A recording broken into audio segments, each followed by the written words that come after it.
Hello guys, today we're going to be painting this chap, a Hobgoblin Archer, and looking at the 4th edition Chaos Dwarf army book, what I realized is that, buying a little bit of additional armor and maybe a shield to make them a little bit more resilient on the battlefield goes a long way to keeping my Hobgoblins alive. So this lucky chap has a little bit more equipment to keep him going on the battlefield. So we're going to start with his flesh, and this is our standard striking scorpion green. It's a really nice vibrant green that has a lot of color and a lot of pop on the battlefield. And I'm going to put this all over his face, noting that he's got very small tusks, and I'm going to try to avoid these as best I can. Maybe really just not put too much of it on at once, because I want it to be a fairly controlled application over which I can add a little bit more intensity later if I so choose. I'm going to fill in the eyes, however, because I think a little bit of additional shading around the eye sockets is particularly useful when it comes to adding the eyes into later. So welcome everybody, I hope you guys are having a good day. We are painting Chaos Dwarfs because as you know, I have a game planned for the future and it's really terribly exciting, and it's really been an opportunity for me to look at like the parts of the Chaos Dwarf army that I never quite explored before, because well, the models were hard to get hold of or else they were really expensive. So Hobgoblins definitely made it onto that part of the list. I knew they were an important part of the list, I just wasn't willing to spend the money for a handful of metal figures in every blister pack. And considering these guys are dirt cheap, right? They're like 5.5 points each for Hobgoblin Archers, whereas the Chaos Dwarves themselves clocked in at a good 15 each, which in hindsight is extremely expensive. So I never really got into collecting the Hobgoblins because they just didn't seem to go as far. Pocket money was limited and all that kind of thing, right? So Hobgoblin Archers, I guess I always saw the value of them. I just never really shelled out for them. So here's the chance that I finally have to come back and redress this wrong. I think thematically, Hobgoblin Archers make a lot of sense in the army. Hobgoblins, as you know, are really they're the traitorous dog's bodies that the Chaos Dwarfs use to do low order tasks in their armies, like snitch on other orcs and goblins, for example, or else go around spreading terror or pillaging or doing all of the tasks that the Chaos Dwarfs can't be bothered to do themselves. And this really shows in the way this guy is attired. Well, I like the idea that he's a little bit better equipped simply because that makes thematic sense on the battlefield. But really, let's be fair, any equipment that a Chaos Dwarf gives to a Hobgoblin is either shoddy or second rate, or else it's just something that makes it easier for the guy to do his job on the battlefield. So if a Chaos Dwarf gives a Hobgoblin a shield, it simply means well, I want you to hang around a little bit longer, fire a few more arrows off. And in that sense, the ones that are most likely to survive aren't going to be chaff infantry. They're going to be the models that are used to sort of soak up the, to sort of like exhaust the enemy from afar, pick off a few models that make life easier for the final Chaos Dwarf push with the bow centaurs and the battle troops. So with that in mind, Hobgoblin Archers, these guys, they're not amazing, but they're very far from bad. They're kind of human stats, nothing too impressive there, but then they've got animosity to worry about, which is a minor drawback, but because of that they get a slight discount. Therefore they have slightly improved points costs. 5.5 points per model makes them nice and affordable in an army where everybody else is clocking in at upwards of 15 points, 14 points if you're a blunderbuss, but then blunderbusses need their shields, making them effectively 15 as well. Chaos Dwarf armies, yeah, I think it's a constant challenge to not make the smallest, most expensive army there is, because there's just so many interesting fun things that you want to buy. Just putting together a 1,000-point list for a game with my friend proved to be incredibly challenging because I immediately went over the limit, right? Because that's just how it is. Chaos Dwarves, like I said, have a lot of interesting troop types and units, which I think all have a place in the army, making them effective on the tabletop. But the problem is trying to squeeze them all into an army of just 1,000 points is of course going to be challenging. And to a certain extent, you could say that of every army, right? But when it comes to the Chaos Dwarves, because you've got 0 to 1 Chaos Dwarf infantry, which is a challenging prospect when there are so many other tasty options on the table, you really have to kind of be a little bit judicious with how you spend your points. That plus there are little requirements that you need to worry about, like how animosity will play a part in your army, and how the different units will be deployed, what the individual roles of each unit will be. So for this game, because it's just a sort of introductory, get you back into the 4th edition sort of thing.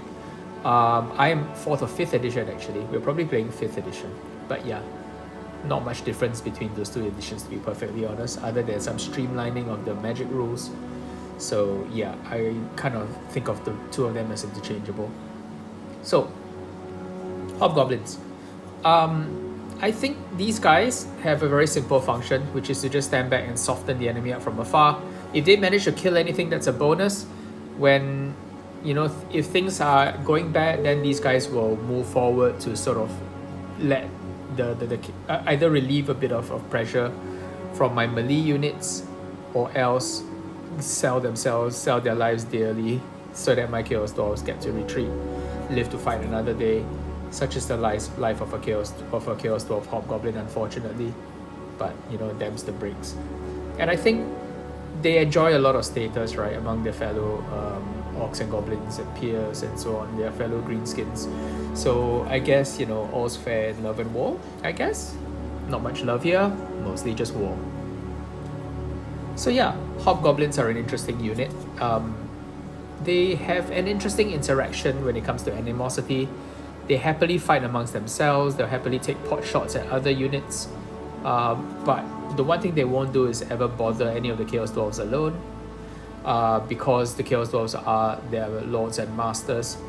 So a Chaos Dwarf unit will never become, or Bow Centaur unit will never become a target of animosity, although the Hobgoblins can certainly fight amongst themselves with the best of them.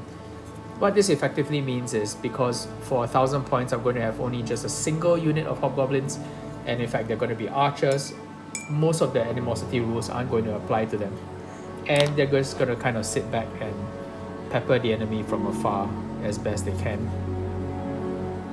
Sorry, found a little bit of schmaltz on the edge of his base, well, on the edge of his cloak. Yeah, that was strange.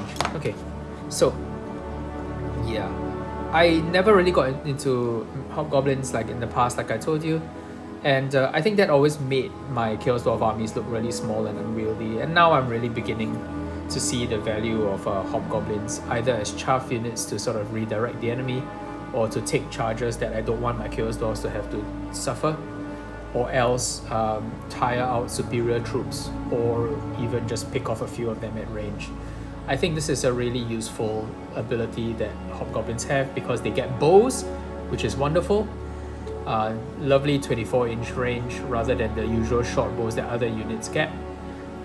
For example, goblins usually use short bows. Orcs get bows as well, but because they've got stats that, in my opinion, aren't really justifying their presence, like toughness, you don't really need toughness much when it comes to shooting, in my opinion. So not much sense in having them along for the ride. Plus, I don't think I actually have any Era Boys models that I like that sort of suit this period. Not that I know of. As far as I understand it, bow arm orc models actually a bit of a rarity. Most of them appear to be armed for melee in some way or other. So I suppose Hobgoblins, while adding to the unique flavor, because only Chaos Dwarf armies can have Hobgoblins, right? They also fulfill a really useful function. So yeah, Hobgoblin archers it will be, I guess. A small unit, I guess, probably at the minimum. just 10 guys, and these guys will be happily plucking off shots every time they get to fire, assuming their animosity will let them do it for it, unfortunately. So yeah. Okay, cool. I want to use some of the same colors that the Chaos Dwarves use, simply because they, you know, are part of the same army, but at the same time, it's also nice to have additional colors that kind of differentiate the Hobgoblins from the rest of the Chaos Dwarves as well. I've noticed that the official color scheme is this kind of tan or dun colored outfit. Almost looks like sackcloth, really. And I wonder whether that wasn't some reference to the idea that they were traitors, or else just maybe a reference to the idea that they don't get quite as good equipment as the Chaos Dwarves themselves do. Most of the Chaos Dwarves appear to be wearing some kind of a quilted dark colored garment of some description, whereas the Hobgoblins tend to be armed and equipped in quite a sparing fashion. Fashion's not their strong suit, I suppose, with the exception of the what are those? The Sneaky Gits, which are a really interesting unit because they have additional hand weapons, two hand weapons essentially, 2 daggers, and they have poison attacks that gives them a little bit more ability to penetrate armor for some reason in this edition. But that's a really interesting idea, the fact that they can go and overwhelm small units on the flank. They are also able to lap around their opponents to attack them from the rear more easily. Just a really interesting bit of world building, I suppose, to represent the fact that Hobgoblins really are in their element when fighting a superior enemy from the rear.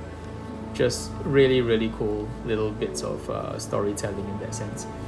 Yeah, so this Hobgoblin is coming along nicely. I've used Ultramarine's blue for his Phrygian cap, as well as for that funny little undergarment that he's got at the bottom, just in between where his coat billows open a little bit from the wind, and his pose. And now I'm going to be going in with the arrows. So arrow fletchings are one of those things that I always do in the primary color of an army. When I think of an army, I like to think of it almost as a football team, right? Whether American football or soccer, depending on whatever part of the world that you're in, you'll find that most armies kind of function a little bit like football strip. Their costumes for this era of fantasy really works well if you think of them kind of like football strip. So you really want to have a primary color. That's the main unifying element that connects all the miniatures together. So in this case, it's almost certainly red because Chaos Dwarves are primarily red. For reference, here's the one that we painted earlier. So you can really see who's in charge, right? In terms of who's got a lot more of the color scheme going.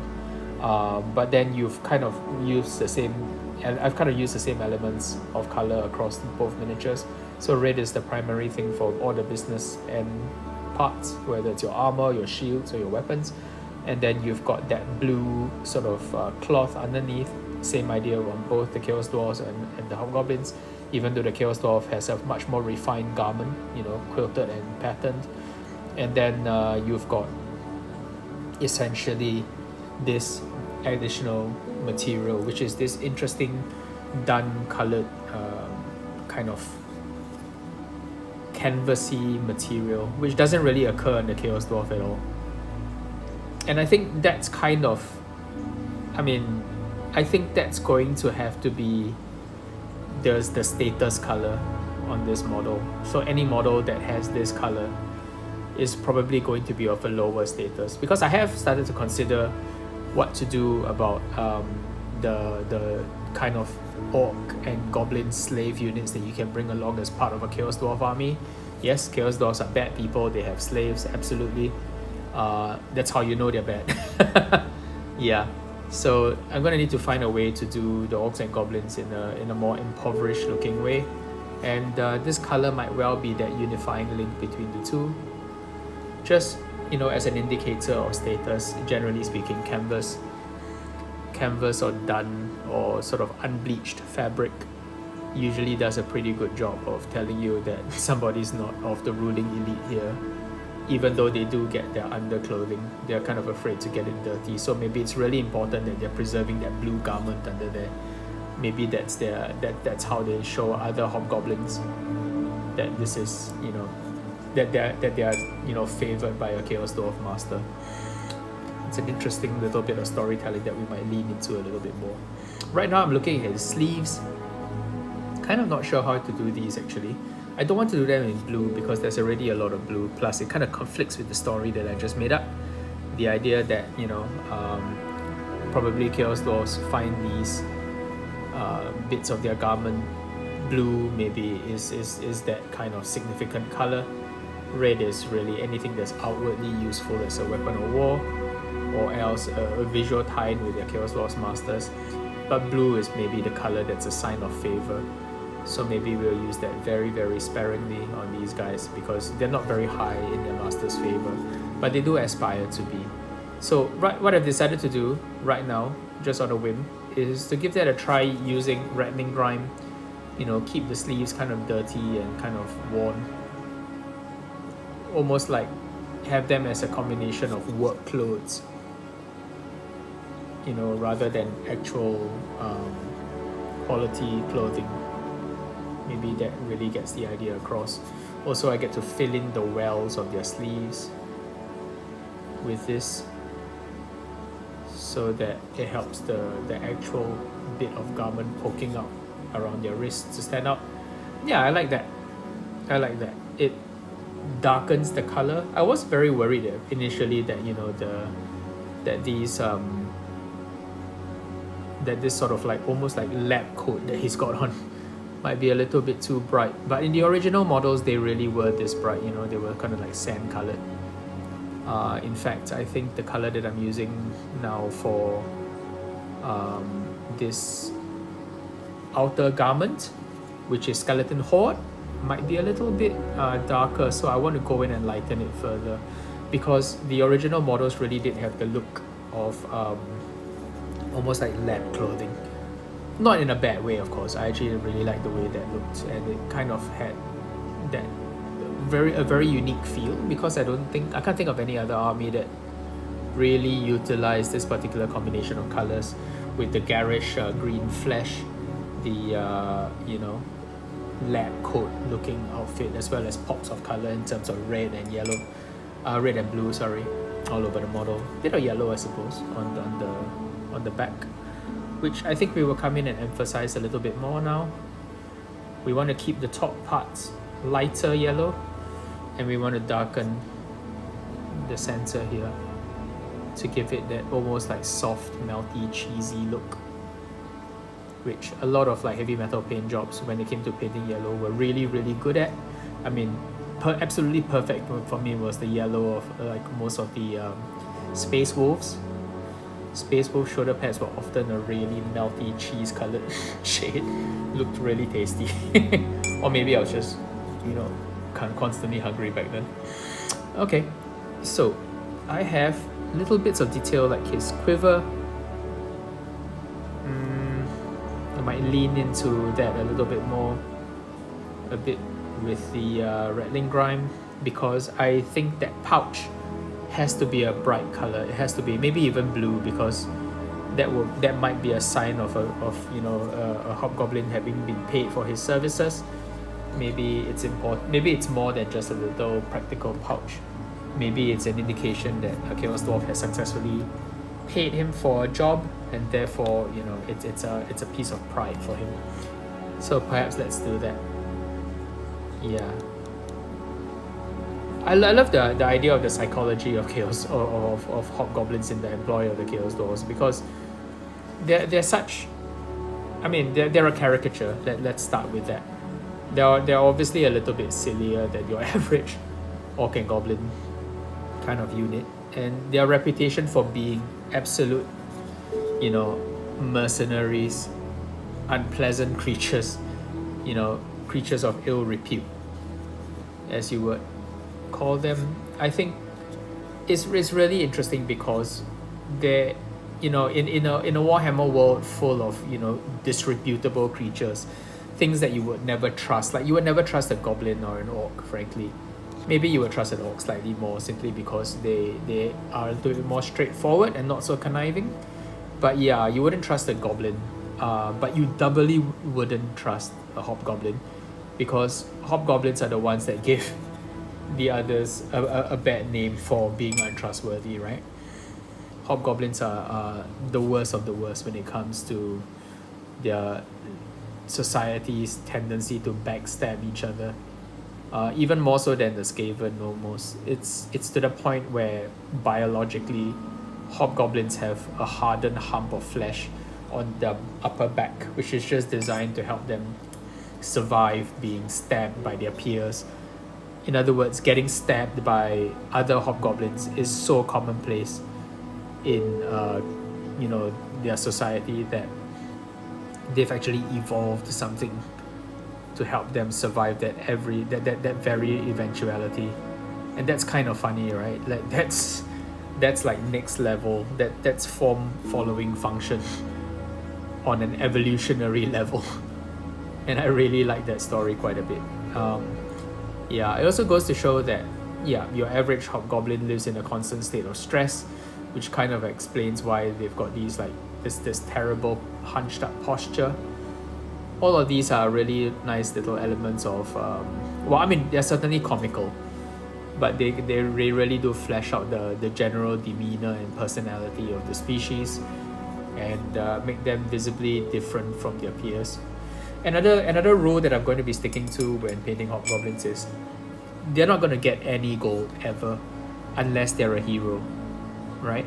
So in line with the idea that a hobgoblin is not to be trusted, I think it makes sense for them to be outwardly as ostentatious as possible, simply because parading around in front of your fellow hobgoblins in expensive clothing or brandishing gold ornamentation just feels like a really bad idea, because somebody is liable to do you in and steal from your corpse.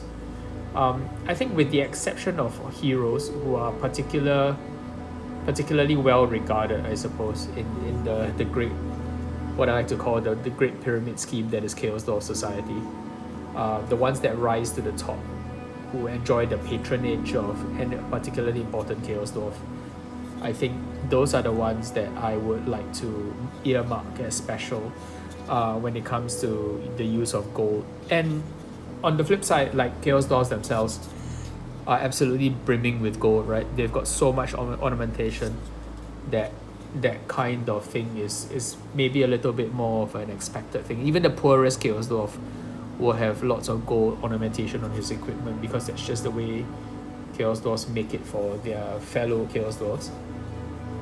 And any equipment that goes to hobgoblins are either just hand-me-downs or else of just objectively a poorer quality. And I think that really gets across that sort of second-class citizenship idea with Chaos Dwarfs.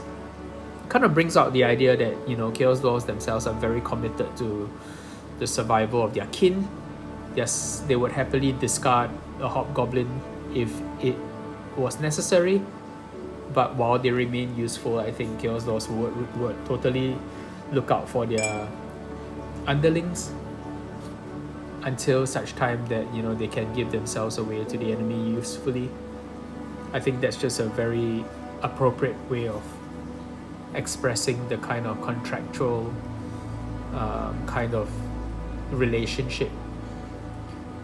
Very practical, very realistic, I guess, or contractual, I guess. Yeah, that's the best way of putting it. Relationship that the hobgoblins will have with their masters. It's a case of both sides being useful to the other, kind of an agreement of convenience as opposed to one built on actual regard. So we're going to come in, because most of the colors are built up sort of blocked in now. Oops, this is kind of running away a little bit. So let's drain some of this excess with a dry brush. Wick off a little bit more of it, and then make sure that our nice lab coat, which can look a little bit patchy, that's fine. I kind of like the idea that it's a bit worn, kind of like a duster, right, almost. This sort of leathery outer garment which I would imagine they use as a form of armor, as well as making their presence a little bit more ostentatious. I imagine a garment like this does a lot of swishing when they walk around, and that really sort of brings them to life as comedic bad guys. Cool. So let's jump right in with a bit more blue for this pouch. So I imagine this pouch is probably this Hobgoblin's prized possession. It probably symbolizes that he's completed a task successfully for a Chaos Dwarf, and therefore he is to be trusted. He is useful, and therefore he wears a pouch that's the color associated typically with his masters, which I kind of like. So he's got that color over there, and he's not afraid to show it off to his peers. In fact, he's doing his level best to keep it on his person, indicating that he wants to be seen with it, but at the same time he's aware that it could be stolen off his corpse and used by somebody else who's, you know, suitably enterprising, willingly venal, and appropriately willing to take the risk of confronting this guy and stabbing him, hopefully when he's not looking. So I'm now going in with a little bit of ice yellow as a lightening color for the striking scorpion green, and applying this as a highlight. This really gets the skin tone to a really nice bright livid color, which I really enjoy for my orcs and goblins. I want them bright because, well, green in my opinion should be the defining color for all greenskins. It's in the name, and I feel it should be their primary claim to fame, visually at least. So this nice and bright goes over all of the knuckles, with more emphasis towards the tip of the knuckles, and just a little bit running along the fingers. It doesn't need to be perfect because these guys are just fairly low status troops, but we want them to be nice and readable from afar. And yeah, because they are readable from afar, that means the enemy will shoot them. They will soak up abuse for the main Chaos Dwarf advance. And then what better equipment to give to a Hobgoblin that you want to have draw the enemy's ire than a bow, so that he can harass them from a distance and hopefully draw abuse their way while the Chaos Dwarf army advances unmolested somewhere else safe. I like the idea of also giving them shields, because at some point I want these archers to actually commit themselves into combat. There are any number of situations where having, you know, a unit of Hobgoblins getting into your rear while you are fighting like really tough Chaos Dwarfs in the front might just be the perfect, I can't really call it hammer and anvil, more like anvil and wet sock tactics that will slowly grind down the enemy, because these guys, you know, armed with just hand weapons, they really fight like wet socks. They're pretty terrible. I also intend to give them light armor, so that it gives them a 5+ save, which sounds like, you know, I'm being really kind, but really it's just to allow them to do their job of distracting the enemy for long enough while the Chaos Dwarfs get into position to strike the final blow. In theory. In practice, I imagine these guys fighting amongst themselves and then running away at the drop of a hat. But you know, sometimes it's about the plans we make, and the fun part is in discovering how they play out. Cool, so I am now applying highlights onto the blue bits. This is a combination of ultramarine blue and silver grey, which is the color that I use as a cleanup color for my undercoat, which is Pylox 38 grey white, which is a really nice kind of off-white color. It's got a little bit of a warmth to it that I think adds a lot of, not vibrance, but it kind of tones down contrast paints to a happy level. And then after that I'm going in with ultramarine blue again, because it's a translucent color. ultramarine blue is a contrast color, right? So it's a translucent tone. I can come in and sort of trim back on the highlights a little bit if they seem a bit harsh, which they almost certainly are at this point. But I like to go bold at least with the initial pass of highlights, so that I know exactly how intense I want to make the model as a whole. So yeah, come back in and clean that up. Yeah, to make sure that it's nice and sharp and readable while not looking too over the top. Okay, so this is going well, I feel. I want to come in now and clean up that duster that they're wearing, that lab coat, in case I'm confusing you with my terminology. Duster as in the cowboy outfit, you know, that trench coat. Do people know what cowboys are these days? I've heard tell that young people no longer know what cowboys are, which is fair enough because we were a long time away from the last time there was a Western on TV. I guess Tarantino films are the exception. I think The Hateful Eight was the last cowboy film that we had. But since then, yeah, can't say there have been many influential, you know, Western films. Like the work of Clint Eastwood feels like a million years ago now. And now we've only really got Tarantino to sort of keep the fire burning, keep the lights on. But even that's years ago right now, right? So there you go. Wait, did I say Hateful Eight? No, sorry. Hateful Eight's a World War II one, isn't it? Whoops. I don't know. It was the one with the one that happened in a saloon in the snow. Ooh, I can't remember what it is now. It's okay. Remind me in the comments what that film is, if you've heard this. If you've stuck around long enough to hear this comment, let me know what that movie is called. This is gonna bother me all day, isn't it? It's alright. That's how it is. Okay, so I'm gonna go on to continue to clean up the duster that he's got on. And I think this looks better and better the more layers of lighter color that you add, because it kind of cleans up some of the inconsistencies on the surface. This era of sculpting, I have to say, doesn't do cloth very well because it's a little bit overdone. I know these are Perry miniatures, I think, but surprisingly, these bits of clothing, they flare up in ways that don't track contrast paint very well, and you know, that's fine. Probably because the folds are really big and expressive, and therefore they kind of don't track, you know, by capillary action contrast paint quite the way we expect it to. But that's fine, you know, a little bit of cleanup never hurt anyone. Plus, it allows us to be a little bit more deliberate about where we place our highlights, where we want to draw the eye to, for example. So the raised tops of these folds, perfect place to put a little bit of highlighting to draw the eye.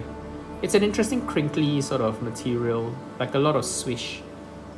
Not quite the theatrical, you know, curtain style of sculpting that a lot of the other models that we've done until this point had. I mean, just look at Nagash and his theatrical, like, swishy robe that kind of looks almost like bathrobes because they're so heavy and they hang down. This Hobgoblin's outfit appears to be more flouncy, I guess is the way to describe it. Like it's kind of billowing in the wind a little bit. So maybe it is just rawhide, isn't it? Maybe it's not so much of a defensive piece of clothing because, you know, like boiled leather wouldn't behave this way. It wouldn't crinkle like this. It would just kind of be rigid and stiff and stand up at alarming angles. Whereas this stuff looks almost like it's blowing in the wind. So maybe it is just like a dhoti, right? Or like the surcoat of a knight, which I guess would be mostly cotton. Maybe it helps to keep them cool, given that these guys are from Xanagran. which is an inherently warm and volcanic location. Lots of like mineral riches, but just terrible weather day and night. Imagine you might be wanting to wear a mask if you're an inhabitant of that part of the Warhammer world. Cool. So I want to cut back into the highlights on that robe, but I want to wait for it to dry fully.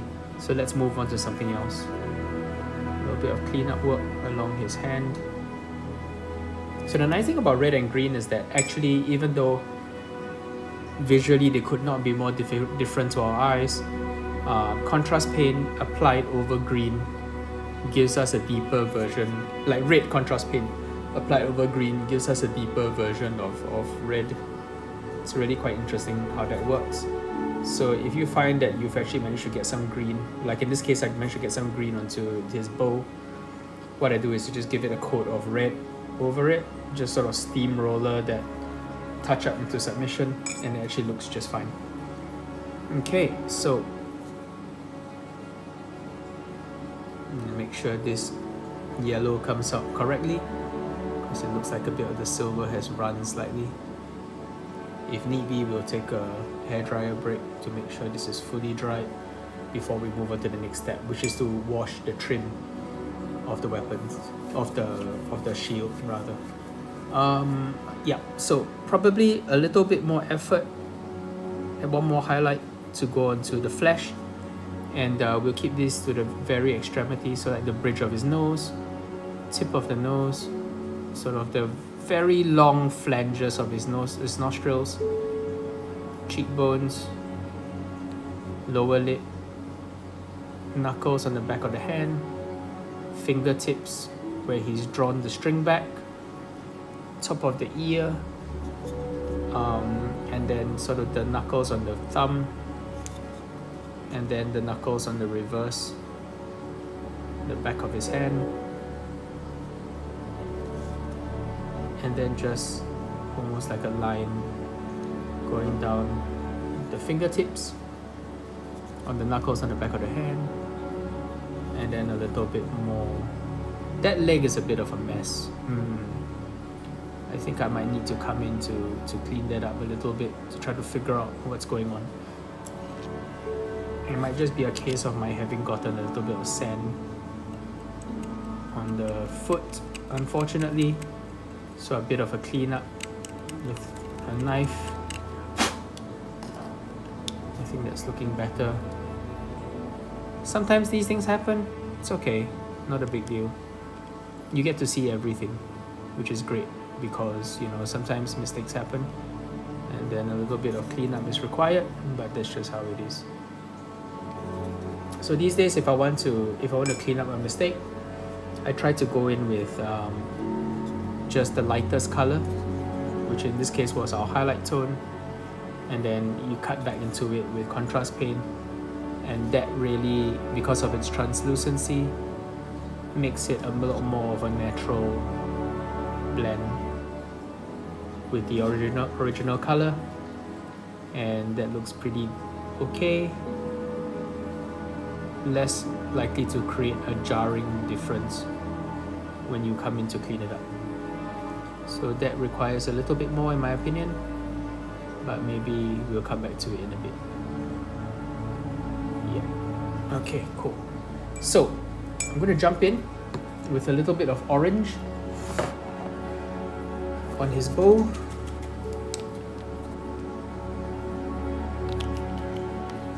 And I'm going to just go straight in with a little bit of ice yellow into this orange color, because I want a really punchy highlight for the bow to give it a little bit of depth and a bit of shape.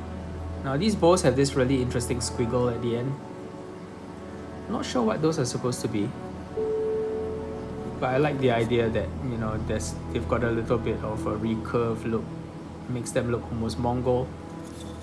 And like conceptually, these models, like their outfits are an interesting blend of different cultures, right? Because they've got kind of the Phrygian hats, which you would associate with Greeks, like hoplites, for example.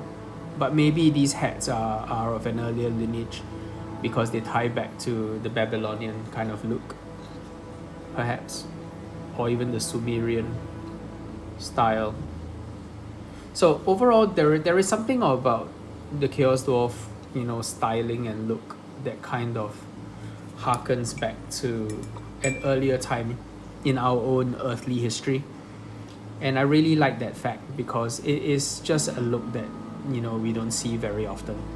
So what I've done is I've applied a fairly bold and strong highlight to make sure that, I know what color the light extremities are going to be.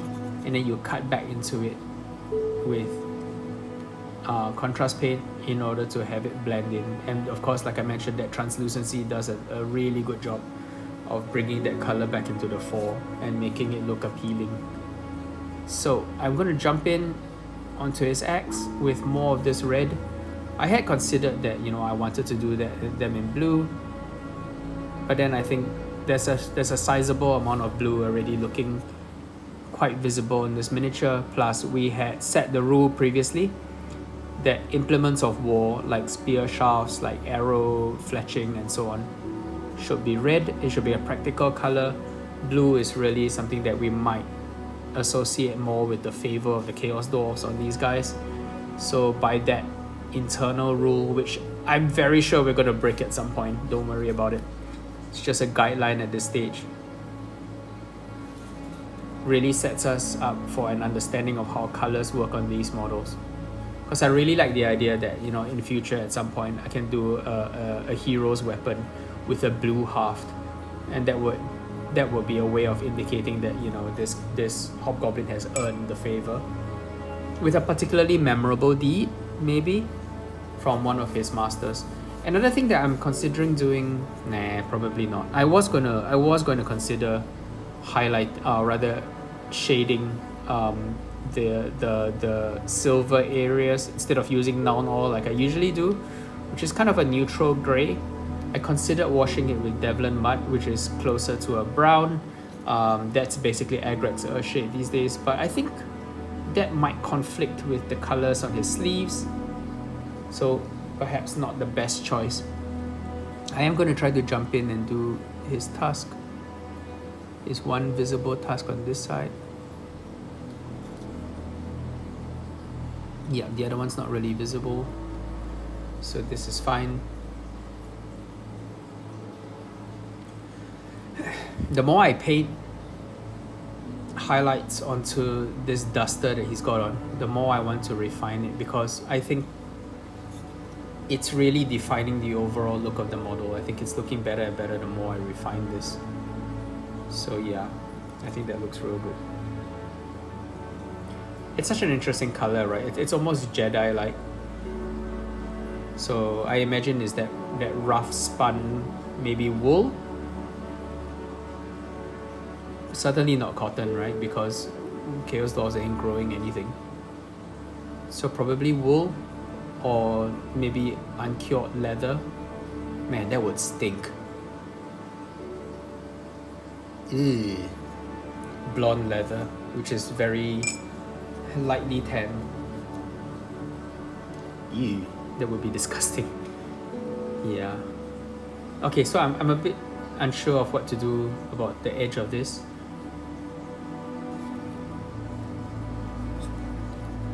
It might be blue, but I kind of want to save that color for more interesting parts of the model.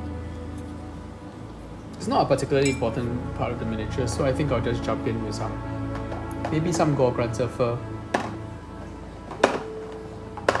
That reddish kind of brown, so that it doesn't stand out too much. But it's still a feature of the miniature as a whole. Sorry, as I scramble for this. I try to keep this to a minimum these days by making sure that I get most of the colors out on the palette. But every now and then, I get a color that I didn't plan for, or an area that wouldn't look good in any of the colors that I picked out. So there you go. Pardon me, pardon me. Don't mind me. There we go. I think that kind of works. Yeah. The material that it's made of, you can imagine to be as unsavory as you like. Maybe that's like tan skin of some humanoid creature. Oh, I should have done it as an orc. As orc skin. Ugh, that would be disgusting. Like kind of like a camel green, off green color.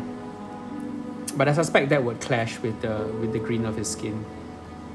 But ooh, imagine if just as a mark of his ability to manipulate greenskins in general, because that is the thing that makes hobgoblins valuable in general to Chaos Dwarf society, is the fact that they're there to snitch on orcs and goblins, and just kind of be a way to manipulate and control his fellow greenskins. Ooh, that would be kind of a disgusting idea, actually. But yeah, there you go. That's how Chaos Dwarf society works. And you know what? The hobgoblins certainly aren't complaining, since they are at the apex of the non-Chaos Dwarf part of it. I can only imagine how much scraping and bowing there would be if you have a particularly influential Chaos Dwarf, or even a Bull Centaur, walking around in their presence. These guys would be scraping and bowing something fierce. I like the idea that they would not raise, a hand against their masters, because that's their feed bowl that they are going to be raising their hands against. Yeah, you don't bite the hand that feeds you, right?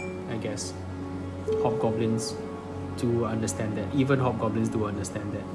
And it's kind of like harkening back to that moment in the lore where a powerful Black Orc uprising was threatening to topple the Tower of Xanagrand, and the remaining Chaos Dwarfs were retreating into the upper stairs, the upper areas of their citadel, to sort of be safe from the rampaging Black Orcs.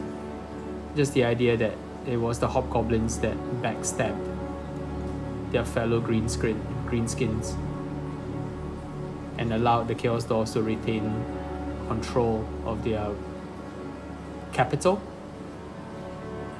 That particular story was always...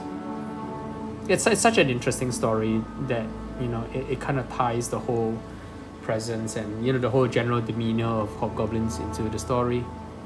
Tells you exactly why hobgoblins are useful to the Chaos Dwarfs. And yeah, wonderful part of that narrative, that world building. And as far as I can tell, it's a relationship that doesn't exist anywhere else in the Warhammer world, because these guys are colonial horribleness made manifest, right? They're not nice creatures, but in that sense, that's why they're fascinating to me. Because I like the idea that we explore such ideas in miniature form. These are concepts that are interesting and important to discuss, because if we fail to keep them in our social memory, maybe we are doomed to make mistakes like these once more. The mistake I'm referring to is the idea that the Chaos Dwarfs actually created the Black Orc race, and then subsequently almost lost control of them and only held on to their power because the hobgoblins betrayed at the right time.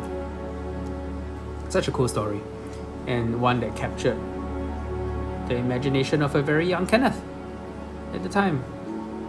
I was really excited by the idea of this, and conceptually it really made the Chaos Dwarf army feel so much more real to me. I think I'll keep the other eye shut because he is squinting. Plus it's a little bit hard to reach as well. But I do want to make sure that the eye that he's holding shut... Oh, it is actually sculpted that way. That's nice. Yeah. I want to make sure that the eyelids are visible and it's obvious that that's what he's doing. But yeah. Okay, cool. So the last thing I want to do... second last thing, because I think I haven't shaded his shield yet. is to come in and do a little bit of a highlight, just a bit of a scraggly highlight around his sleeves. Don't need to do a lot of this. A few vertical lines here does the lion's share of the work. I'm only keeping the highlights to the top half of the bandages because I imagine this is where the bandages will be the most worn and therefore the most visible. The lower half of it can continue looking dark because those are the areas that would be shadow. You imagine all the moisture gathering at the bottom, so those areas will remain dark, whereas it's the top part that gets a little bit dried out and exposed to the sun, especially if this guy is constantly in this pose shooting arrows at his enemies. And yeah, let's come right in and finish the model off. Oops, twice that's happened today. Yeah, finish that up by applying some shading.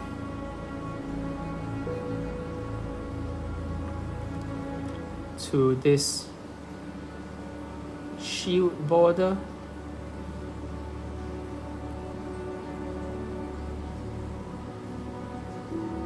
It's always a challenge to try to keep these round and smooth and clean, but not to worry.